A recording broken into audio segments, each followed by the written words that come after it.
Baik. Sekarang kita memasuki pembahasan tentang ketentuan-ketentuan fa'il.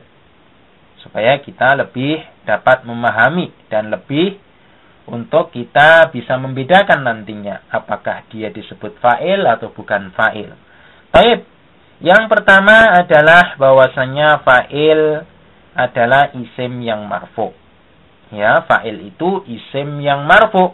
Sehingga kalau kita menemukan ada isim yang dia mansub atau isim yang dia itu majrur, maka dia bukan sebagai fa'il. Karena memang syaratnya fa'il itu apa? Marfu. Baik, contohnya misalnya, Nasara Zaidun Muhammadan. Zaid menolong Muhammad. Nah, kita perhatikan untuk mencari fa'ilnya. Zaid di sini dia adalah sebagai fa'ilnya. Kenapa? Karena dia merupakan isim yang marfu. Kemudian kita lihat ternyata ada isim yang lain, yaitu Muhammadan.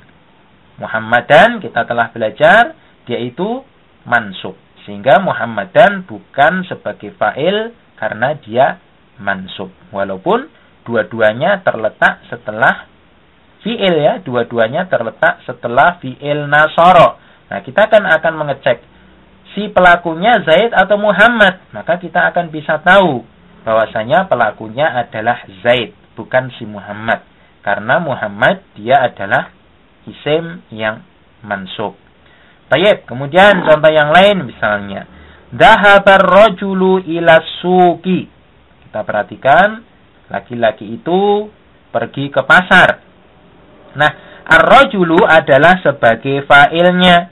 Karena dia merupakan isim yang marfu. Karena memang fa'il itu isimnya harus marfu. Kita perhatikan. Ternyata ada isim yang lain di samping ar-rajul. Yaitu as-suqi. Kita tahu as-suqi dia adalah isim. Karena apa? Ditandai dengan adanya alif lam. Kita telah belajar ciri-ciri dari isim.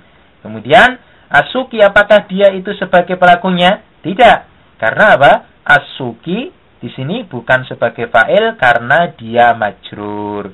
Baik, mungkin ini dapat dipahami ya. Intinya fa'il itu adalah isim yang marfu. Baik, kemudian ketentuan yang kedua. Fa'il harus diletakkan setelah fi'il. Ingat bahwasanya fa'il itu harus diletakkan setelah fi'il.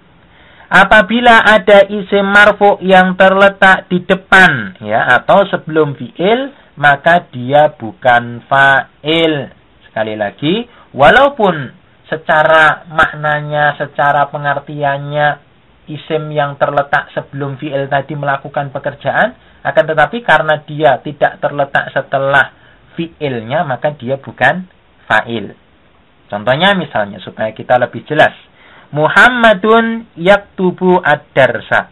Kita perhatikan, Muhammad sedang menulis pelajaran. Nah, di sini kita menemukan kata Muhammadun. Nah, Muhammadun di sini bukan sebagai fa'il. Kenapa hal ini? Karena ia terletak di depan fi'il. Karena memang syaratnya ketentuannya tadi apa? Fa'il itu harus diletakkan setelah fi'il. Lalu fa'ilnya bagaimana? Fa'ilnya siapa? Nah, di sini fa'ilnya adalah berupa dhamir mustatir, dhamir yang tersembunyi. Ya, tersembunyi di dalam fi'il. Fi'il apa? Fi'il yaktubu yang takdirnya adalah huwa. Jadi seolah-olah Muhammad dia itu sedang menulis pelajaran. Nah, huwanya ya yang tersembunyi, seolah-olah dia tersembunyi dalam fi'il yaktubu. Dialah sebagai fa'ilnya. Jadi fa'ilnya berupa dhamir mustatir yang takdirnya adalah huwa. Kita kan sudah belajar ya, kita sudah belajar tasrif bahwasanya yaktubu itu untuk bentuk mufrad dan ghaib ya, ghaib untuk mengganti dhamir dari huwa ya, dia mengandung dhamir huwa. Di sini kita perhatikan Muhammad Dia sekali lagi bukan sebagai fa'il. Kenapa? Karena dia tidak terletak setelah fi'il. Bahkan ia terletak di depan fi'ilnya. Baik, saya kira sudah dapat dipahami. Jadi, jangan semata-mata melihat arti ya. Jangan semata-mata melihat arti. Namun kita perhatikan. Apakah isimnya tersebut terletak setelah fi'il atau sebelumnya. Mungkin ada pertanyaan, kenapa fa'ilnya bukan ad-dars?